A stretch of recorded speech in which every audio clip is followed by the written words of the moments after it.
The leader of the Wagner mercenary group has been laid to rest at a heavily guarded cemetery in St. Petersburg after dying in a suspicious plane crash last week.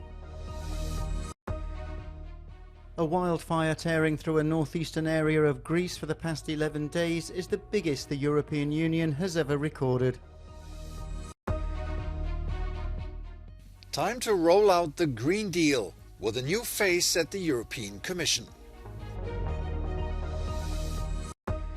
Millions of drivers in London now face a minimum charge of £12.50 a day if their vehicles do not meet minimum emission standards.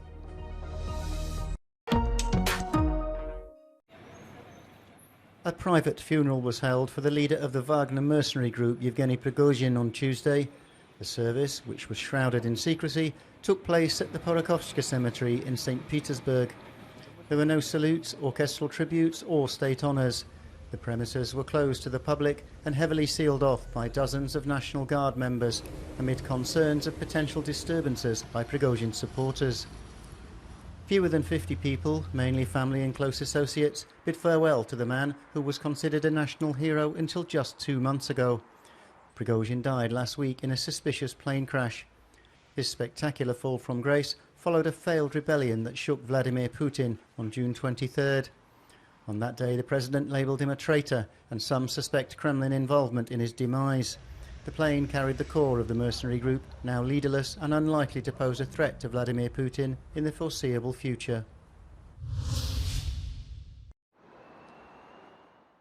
Polls suggest over 80% of Russians approve of Vladimir Putin's presidency, a figure which hasn't changed much since the Wagner mutiny in June. And analysts say Putin's reaction to it is a signal to the elites. С одной стороны, да, он выступил с довольно однозначной такой позицией, а затем поехал и начал встречаться с людьми, чего давно не было, да, когда вот он на Северном Кавказе пошел в народ. Я думаю, что вот это как раз было сделано для элит, чтобы элиты не забывали, кто нравится. Experts suggest the death of Yevgeny Prigozhin is likely to harden Putin's grip on power and that Wagner's role will be overtaken by the state. So right now, if we're looking at what's happening at the front lines, there is not that much need for Wagner to be there. Minister of Defense has been largely holding the front.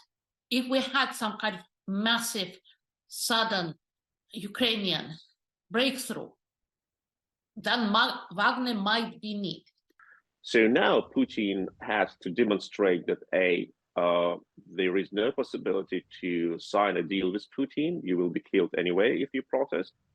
B, he needs to kill his officers to maintain order in his own inner circle. And C, he got rid of one more or less capable commander and remained with incapable commanders.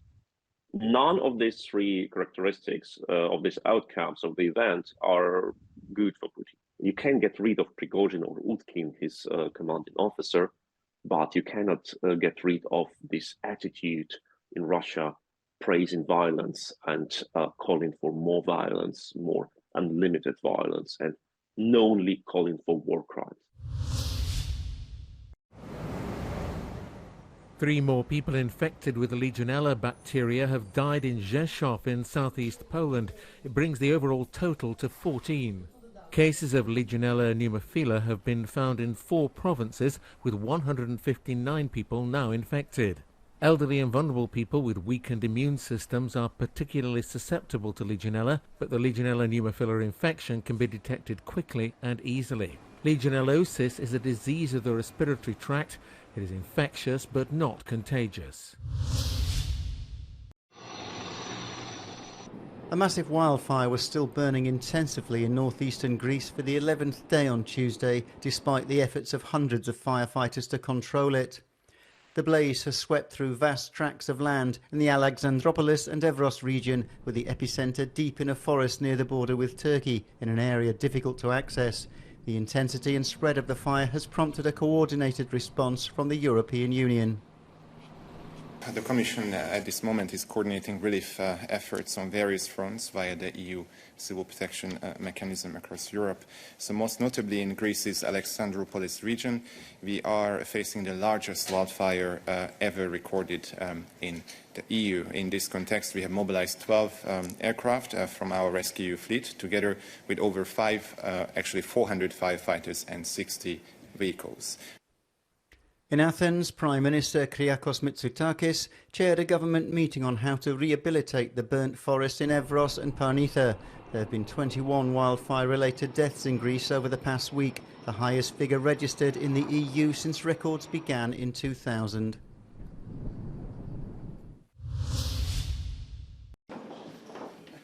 He is the new face of the European Green Pact. Maros Šefčovič, Vice President of the European Commission, succeeds Dutchman Frans Timmermans to lead the EU's efforts to achieve carbon neutrality by 2050. In an exclusive interview with Euronews, the Slovak leader makes implementing the adopted texts while protecting businesses and citizens his priority.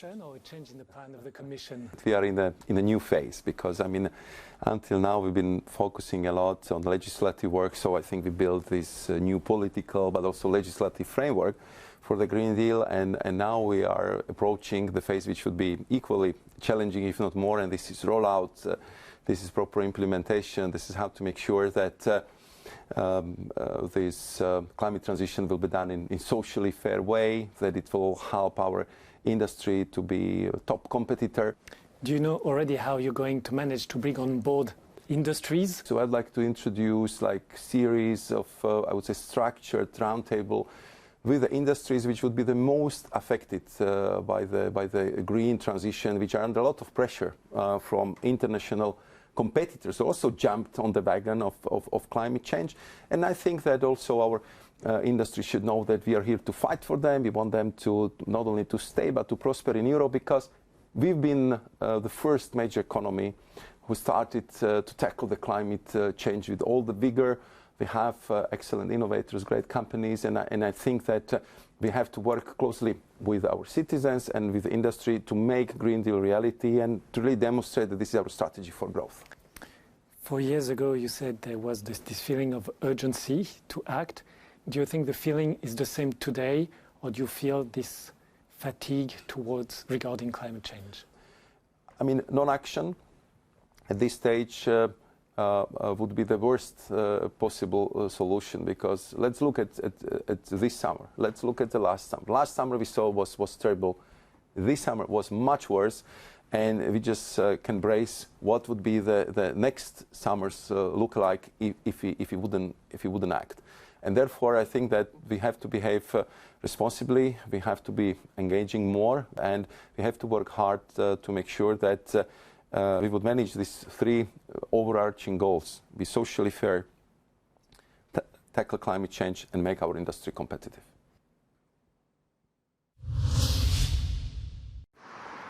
The UK capital's plan to reduce pollution from vehicles, known as the ultra-low emission zone, has been enlarged to cover all of Greater London. Most petrol vehicles built before 2006 and pre-2015 diesel cars are now charged £12.50 a day for driving into the zone in which 9 million people live. For too long, the poorest Londoners have been impacted by mass car dominance, where cars have been put right at the very top of policy infrastructure. And this is a way of starting to roll back. We know by 2030 we need to reduce our car use by at least 25%. And ULEZ is just one small step to help us get there. But not everyone is impressed with the expansion. So going forward, I'm not earning any money to be able to pay the charges to be able to go to uni. I will not be able to go to work because of the ULEZ charges. I will not be able to travel to my doctors at Brompton Hospital, because immediately as soon as I leave my house I have to spend £12.50 for ULEZ and another £15 for congestion charge. Political observers say the decision to expand the zone in an era of high inflation could make it a crucial issue in next year's London mayoral election.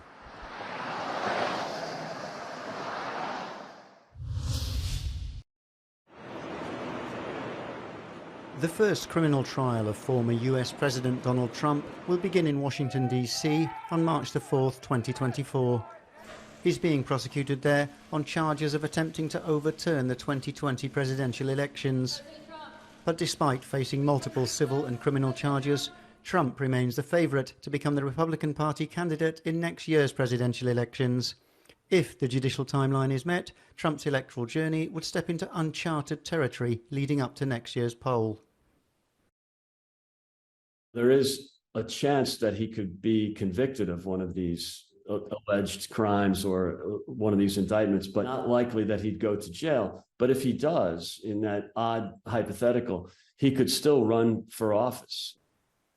The former president also faces charges in Georgia, where he's accused of conspiring to alter the election outcome in the state, allegedly with the assistance of several individuals from his inner circle.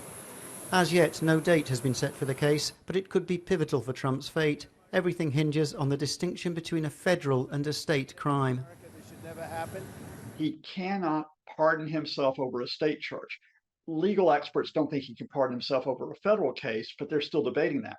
There's no question that he has no power over the states to do that. So Trump, in other words, can't manipulate the legal process in Georgia using presidential executive power, which is why the fact that he faces hundreds of years in prison on these 13 felony charges in some ways is more serious than the hundreds of years that he faces in the 3 other indictments. Trump's agenda for 2024 is piled high with lawsuits, both criminal and civil. But despite the serious accusations against him, all of which he denies, they've barely made a dent in his image in the eyes of his Republican fan base. Yes, he can run for president, but could he actually go into the White House for a second term if he was elected?